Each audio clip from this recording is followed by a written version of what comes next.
विजय सिंह से। हाँ जी, हाँ जी, हो गए। 1 मिनट।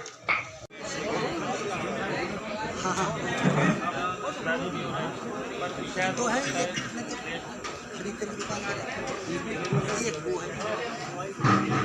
हमारे 27 से 57 हो गए।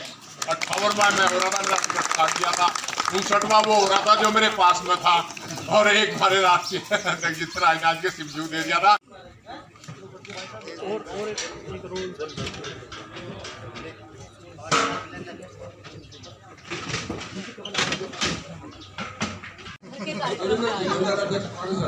आपका स्वागत स्वीकार करूँ।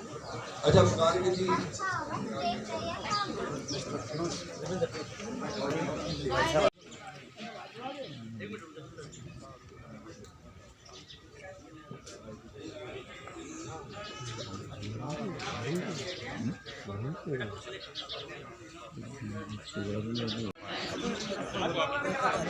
इन्वर्टर से जोड़ दे।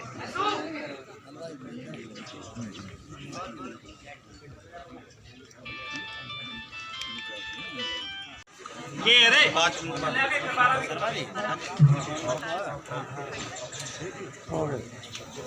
आओ संजीव जी आओ।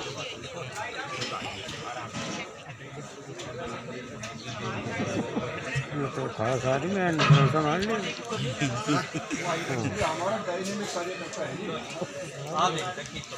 हाँ,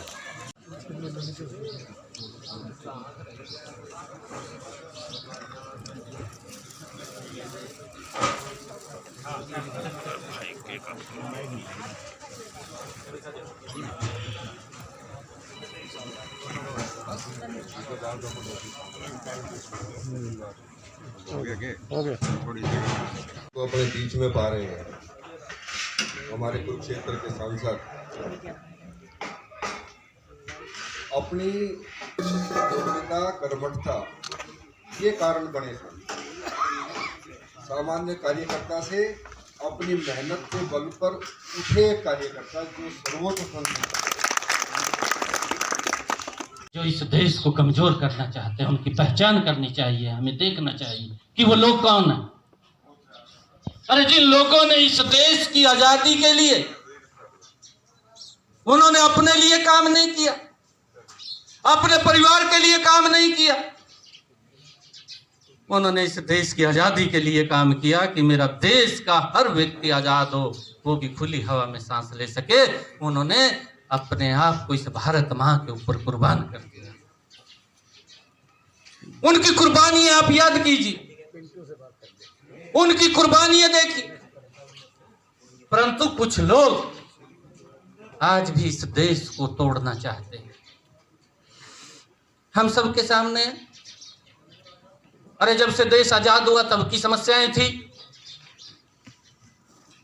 और ये तो हमने बात कही भी थी जब से हमारे पार्टी के प्रथम अध्यक्ष डॉक्टर श्यामा प्रसाद मुखर्जी इस विषय के ऊपर उन्होंने अपना बलिदान दे दिया कि जम्मू कश्मीर के अंदर 2 प्रधान 2 निशान नहीं चलेंगे।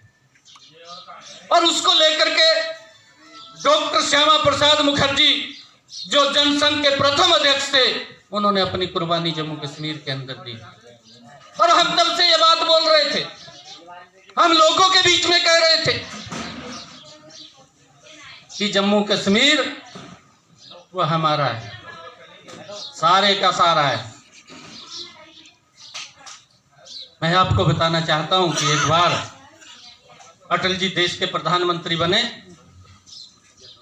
1998-99 के अंदर। जब अटल जी प्रधानमंत्री बने तो एक पत्रकार ने अटल जी को पूछा, मैं उनका इंटरव्यू देख रहा था, जो भी सरकार आई है कुछ इन्वेस्टमेंट करती है, तो आपकी जो पार्टी है वो कैसे लोगों को समझाएगी कि ये एक प्रक्रिया है? मैं आपको बताना चाहता हूँ, नरेंद्र मोदी जी तो देश को मजबूत कर रहे हैं और ये लोग देश को बेच रहे थे। किसानों की भूमि बेची, अभी आपके सामने हुड्डा के खिलाफ भी मुकदमा दर्ज हो गया। वाड्रा साहब ने और इनकी मिलीभगत थी, बड़े भाड़े किसानों की ज़मीन कौड़ियों के भाव खरीद ली। ये लोग देश को खरीदने का काम कर रहे थे, बेचने का काम कर रहे थे ये लोग, परंतु नरेंद्र मोदी जी देश को मजबूत करने का काम कर रहे हैं। वो किसी की ज़मीन नहीं हड़प रहे, वो लोगों को ज़मीन देने का काम कर रहे हैं। ये लोग तो लोगों की ज़मीन हड़पने का ही काम करना इन्होंने शुरू कर दिया था। आप लोगों के सामने अभी मुकदमा भी दर्ज हुआ है। प्रधानमंत्री नरेंद्र मोदी जी ने जो कहा है कि हमने किसान की आय को 2022 तक बढ़ाना है, उसी कड़ी के अंदर ये बड़े रिफॉर्म कृषि हित के अंदर आए हैं। अगर ये पुराने वाली व्यवस्था इतनी अच्छी होती जिससे किसान मजबूत होता, तो ये आज के नहीं, है तो लगभग आज़ादी के बाद के लगातार की परंपरा की तरफ हम बढ़े हुए हैं। परंतु किसान की हालत लगातार कमज़ोर हो रही है, तो उसके जिम्मेवार भी तो कोई लोग होंगे। वो कौन लोग हैं इसके जिम्मेवार? परंतु नरेंद्र मोदी जी चाहते हैं कि किसान की आय बढ़े, किसान खुशहाल हो, किसान अपनी फसल की आज़ादी उसको मिले कि वो कहीं पर भी बेच सके जहां उसको लाभकारी मूल्य मिले। इसको लेकर के ये तीनों कृषि कानून आए हैं और ये किसान हित के अंदर हैं। किसान की आय बढ़ेगी, किसान मजबूत होगा। बहुत सारे किसान संगठन देश के इसका समर्थन कर रहे हैं। आदरणीय नरेंद्र तोमर जी के पास भी जा कर के उन्होंने तोमर जी को कहा है कि हम प्रधानमंत्री जी का धन्यवाद करते हैं। और कुछ किसान संगठन जो धरना रहता है, सरकार ने लगातार उनसे भी वार्ता की है। सरकार के दरवाजे वार्ता के लिए खुले हैं। 11 दौर की वार्ताएं हुई हैं। सरकार ने कहा है कि आपके पास कोई भी इस बिल के अंदर एक शब्द भी ऐसा लिखा हो कि जिससे किसान का हित होता है, नुकसान होता है, हम उसको जो आप सुझाव देंगे उसको हम बदल देंगे। परंतु जिस प्रकार से वहाँ पर हठधर्मिता है, उसके पीछे एक बड़ी साजिशें भी हैं। कांग्रेस पार्टी है, वो नहीं चाहती कि किसान मजबूत हो, और उसके अंदर किसान को कमज़ोर करने के लिए अगर नरेंद्र मोदी जी ने किसान को मजबूत करने के लिए अब कदम उठाए हैं, तो कांग्रेस उसका विरोध कर रही है। ये बड़ा दुर्भाग्यपूर्ण है देश के अंदर। कांग्रेस ऐसे लोगों का समर्थन करती है कि जो देश को कमज़ोर करने वाली ताकतें हैं, उन लोगों का समर्थन करती है। और ये सारा का सारा मामला देश के सामने आया भी है, देखा है। किसान आंदोलन की आड़ में ये लोग देश को कमज़ोर करना चाहते हैं। किसान का कंधा मिल गया, किसान हमारा आदरणीय है, किसान हमारा सम्मानित है, क्योंकि वो देश का पेट भरने का काम करता है। हम किसान का सम्मान करते हैं। हमारी सरकार नरेंद्र मोदी जी लगातार किसान को मजबूत करने के लिए काम कर रही है। किसान को कोई दिक्कत न हो, उसको लेकर के विभिन्न योजनाओं के माध्यम से उस तक लाभ पहुंचाया जा रहा है। परंतु कांग्रेस पार्टी और कुछ उसके सहयोगी दल हैं, वो नहीं चाहते कि किसान मजबूत हो। उसको लेकर के वो लोग लगातार एक भ्रम की स्थिति उन्होंने पैदा की है। झूठ बोला है कांग्रेस ने किसानों के बीच में जा कर के कि आपकी मंडी ख़त्म हो जाएगी, आपका MSP ख़त्म हो जाएगा, आपकी ज़मीन के ऊपर पूंजीपति कब्जा कर लेगा। ये बात कांग्रेस के नेताओं ने किसानों के बीच में जा कर के बोली। हमारा किसान भोला है, क्योंकि वो काम करता है अपने खेत के अंदर, और वो उस झूठ के बहकावे के अंदर वो कहीं ना कहीं भ्रमित हुआ है।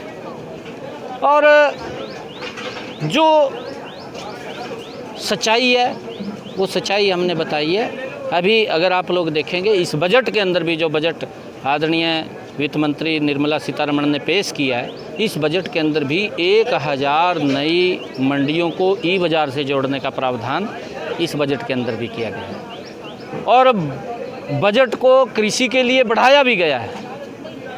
इंफ्रास्ट्रक्चर को अलग से, जो किसानों के लिए जो एग्रो इंडस्ट्रीज़ खड़ी होगी, वो आएंगे सारे के सारे, तो उसके लिए भी सरकार ने इस बजट के अंदर अलग से प्रावधान किया है, ताकि किसान मजबूत हो। आपने किसान का निकला है, ठीक बात है। अभी आपने जैसे बोला, जितने भी किसान होंगे समझ में आया होगा, बहुत अच्छे से समझ। और ये बात सब जगह क्यों समझाई? नहीं, ये दरअसल कांग्रेस के लोगों को समझ में नहीं आ रही। कांग्रेस के लोगों को किसान मेरा समझ रहा है, मैंने कहा किसान हमारा आदरणीय है, हम किसान का सम्मान करते हैं, हम किसान को उसके घर पे जाकर के समझा रहे हैं, हम जाकर के बता रहे हैं, किसान को समझ में आ रही है।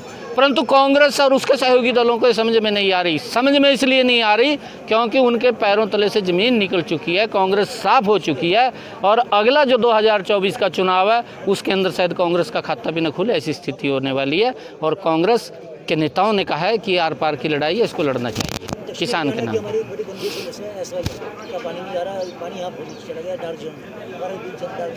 हमने इस बात को बिल्कुल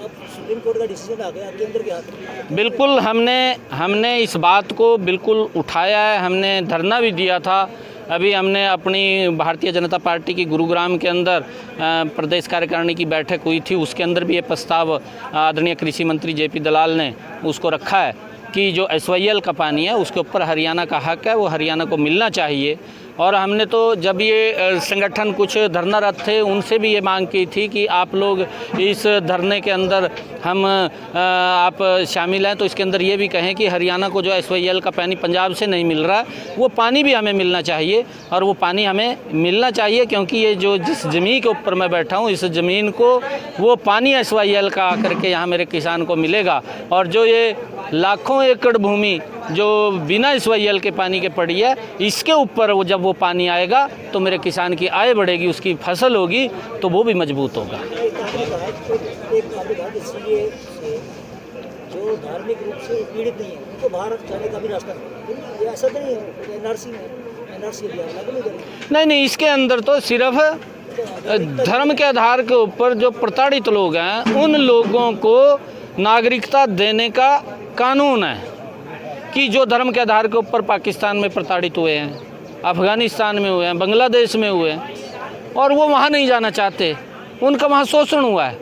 कौन व्यक्ति है जो अपनी ज़मीन को, अपने घर को छोड़ करके टेंटों में रहना शुरू कर दे, जो कई सालों से लगातार देश के अंदर रह रहे हैं और वो वहाँ नहीं जाना चाहते।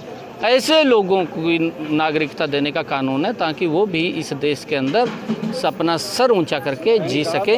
ऐसे और CA को तो अभी गवर्नमेंट ने ठंडे बस्ते में डाल दिया, सेंट्रल गवर्नमेंट ने इम्प्लीमेंट क्यों नहीं किया? Just like agriculture bill.